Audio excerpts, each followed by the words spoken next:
12 ज्योतिर्लिंगों में से एक पवित्र ज्योतिर्लिंग जहां पर भगवान भोले बाबा साक्षात निवास करते हैं। मंदाकिनी नदी के तट पर और इन खूबसूरत हिमालय पर्वतों के गोद में बसा हुआ यही है केदारनाथ धाम। यहीं पर भगवान शिव जी ने पंच पांडवों को दर्शन दिए थे और यहीं पर उन्हें स्वर्ग जाने का रास्ता भी दिखाया था। इसीलिए इस जगह को मुक्ति स्थल भी माना जाता है। केदारनाथ जी की यात्रा में आपके रहने की और खाने पीने की क्या क्या सुविधा है और साथ ही में घोड़ा, पिट्ठू, पालकी, हेलीकॉप्टर, इन सभी के रेट्स क्या होंगे, किस तरह से बुकिंग करनी है और ये यात्रा करने में आपका कितना बजट आ सकता है और केदारनाथ जी के मंदिर में दर्शन करने के बाद यहाँ पर आप और भी कौन सी जगहों पर दर्शन कर सकते हैं और यात्रा करने में आपको कितना समय लगता है। इस वीडियो में हम आपको केदारनाथ धाम की इस खूबसूरती को दिखाते हुए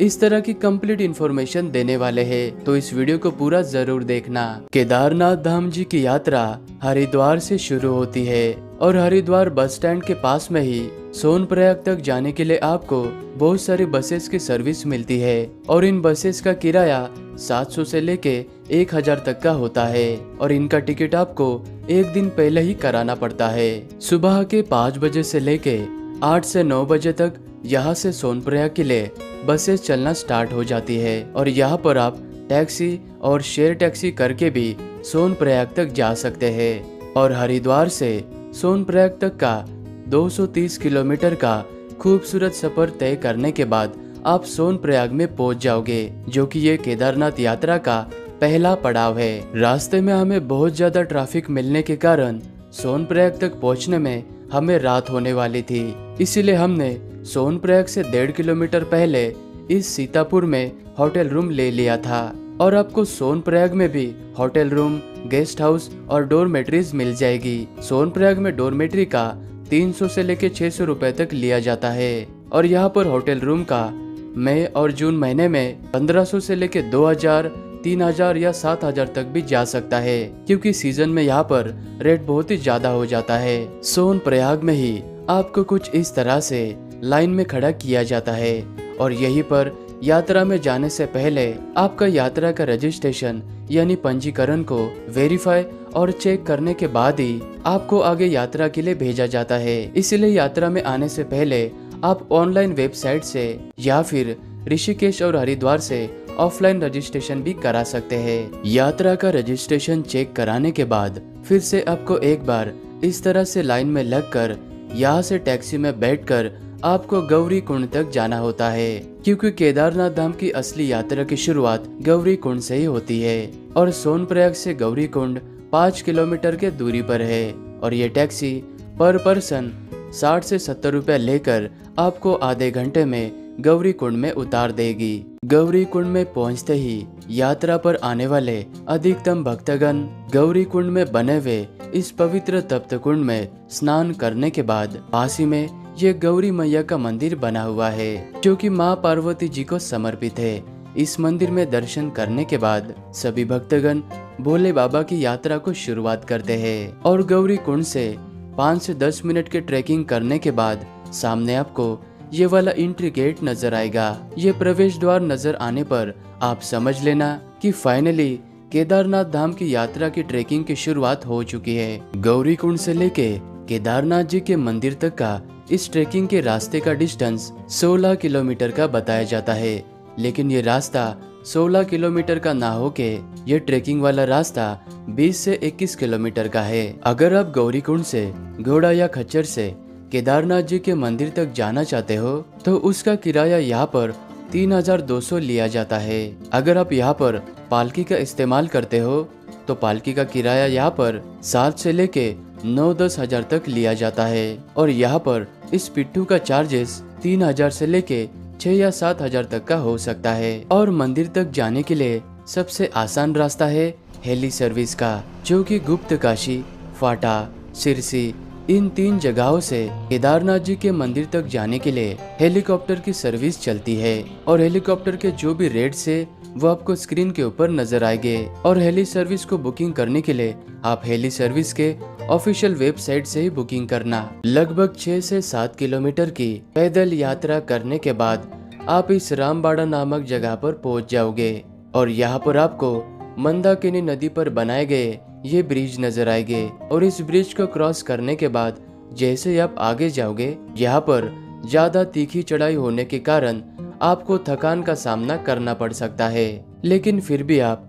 यहाँ के प्रकृति को अपने आंखों से देखते हुए मन में भोले बाबा का नाम लेते हुए यात्रा को जारी रखें। और आप जैसे जैसे इन पहाड़ों के ऊपर चढ़ाई करते हुए हाई एल्टीट्यूड यानी ऊंचाई पर जाओगे तो यहाँ से आपको कुछ इस तरह से खूबसूरत से पहाड़ों की बर्फीली चोटियां नजर आएगी और रास्ते से चलते वक्त आपको ये ऊंचे ऊंचे ग्लेशियर नजर आएंगे। इन ग्लेशियर के बीच में से चलकर जाना एक अलग ही एहसास देता है। तो कुछ इस तरह से आप 8 से 10 घंटे का गौरीकुंड से पैदल यात्रा करने के बाद आप इस रुद्रा पॉइंट तक पहुंच जाओगे और यहाँ पर आते ही आप समझ लेना कि मंदिर अभी बिल्कुल पास में ही है और सारे घोड़े और खच्चर वाले पालकी वाले आपको यहीं पर उतार देंगे। और इस जगह से केदारनाथ जी का मंदिर मात्र 1 से 1.5 किलोमीटर के दूरी पर ही है। केदारनाथ में रहने के लिए हमने पहले से ही नंदी कॉम्प्लेक्स में बुकिंग करा कर रखी थी। नंदी कॉम्प्लेक्स में आपको कुछ इस तरह के बड़े बड़े से टेंट लगाए हुए नजर आएंगे। इन टेंट्स के अंदर नीचे गद्दा बिछाकर उसके ऊपर आपको माइनस टेम्परेचर की ये स्लीपिंग बैग दी जाती है और इसका 800 से लेकर 900 रुपए तक लिया जाता है। अगले दिन की सुबह होते ही 4 बजे के बाद में हम निकल पड़े थे दर्शन करने के लिए और रास्ते से जाते वक्त अचानक से स्नोफॉल स्टार्ट हो चुका था। इस वजह से मौसम बहुत ही सुहावना हो चुका था और कड़ाके की ठंड होने के बावजूद भी सभी भक्तगण इस तरह से लाइन में लगकर दर्शन करने के लिए जा रहे थे। और केदारनाथ जी के इसी मंदिर के गर्भगृह में बिल्कुल मध्य भाग में भगवान भोले बाबा का शिवलिंग विराजमान है और ध्यान से देखने पर आपको शिवलिंग के अग्र भाग पर आपको गणेश जी और माँ पार्वती जी का श्री यंत्र नजर आता है। और इसी मंदिर के आसपास में कई सारे धर्मशाला, गेस्ट हाउस और होटल्स भी बने हुए हैं, लेकिन मई और जून के महीने में ज्यादा भीड़ होने के कारण यहाँ पर सभी होटल्स के रेट थोड़े से ज्यादा बढ़ जाते हैं। और केदारनाथ जी के इस मंदिर के बिल्कुल पीछे आपको ये बड़ी सी शिला नजर आएगी। इस शिला को भीम शिला कहा जाता है। जब 2013 में यहाँ पर प्राकृतिक आपदा आई थी तो इसी भीम शिला ने केदारनाथ जी के इस मंदिर को बचाया था। और भीम शिला के यहाँ से आप मात्र 1 मिनट थोड़ा सा आगे चलकर आओगे तो यहाँ पर आपको ये जगत गुरु आदि शंकराचार्य जी की बहुत ही खूबसूरत प्रतिमा नजर आएगी। यहाँ पर भी आप एक बार दर्शन जरूर करना। केदारनाथ जी के धाम में एक ऐसा भी मंदिर है, इस मंदिर में अगर आप सच्चे मन से भगवान भोले बाबा के जयकारे लगाते हो तो इस मंदिर के अंदर जो पानी का कुंड है, इस कुंड से बबल्स यानी बुलबुले निकलते हैं। इस मंदिर को रेतस कुंड मंदिर कहा जाता है और ये मंदिर केदारनाथ जी के मंदिर से मात्र 10 मिनट के दूरी पर है। ये है काल भैरव जी का मंदिर, जो कि केदार घाटी का सबसे ऊंचाई पर स्थित ये भैरव बाबा का मंदिर है। और माना जाता है कि जब तक आप भैरव बाबा के दर्शन नहीं करते हो तब तक आपकी केदारनाथ जी की यात्रा अधूरी मानी जाती है। और जब 6 महीने के लिए केदारनाथ जी के कपाट बंद हो जाते हैं तब कहा जाता है कि भैरव बाबा ही इस केदार घाटी के साथ में ही केदारनाथ जी के मंदिर की रक्षा करते हैं। केदारनाथ जी के मंदिर के राइट साइड में आपको ये लोहे का पुल नजर आएगा। इस ब्रिज को क्रॉस करने के बाद लगभग 20 मिनट की चढ़ाई करने के बाद आप भैरव बाबा जी के मंदिर के पास में पहुंच जाओगे। हो सके तो आप यहाँ पर भी दर्शन जरूर करना। केदारनाथ जी के इस यात्रा में आपका बजट 4000 से लेके 6000 तक का हो सकता है। अगर आप 2 लोगों से ज्यादा है तो ये यात्रा आपकी इससे भी कम में हो सकती है। और आप हो सके उतना जल्दी पहले से गौरीकुंड में आकर रुकना और अगले दिन गौरीकुंड से सुबह 5 या 6 बजे यही से आप यात्रा स्टार्ट करना। नहीं तो आपको भी हमारी तरह सोनप्रयाग में टैक्सी के लिए और रजिस्ट्रेशन चेक करने के लिए 3 से 4 घंटे आपके ऐसे वेस्ट हो जाएंगे। और यहाँ पर मई और जून महीने में सीजन और भीड़ होने के कारण सभी होटल्स के रेट बढ़ जाते हैं। और मानसून में जुलाई और अगस्त में यहाँ पर कभी भी लैंडस्लाइड और ज्यादा बारिश होने की संभावना रहती है, तो आप सितंबर में भी कर सकते हैं। उस वक्त आपको कम बजट लगेगा।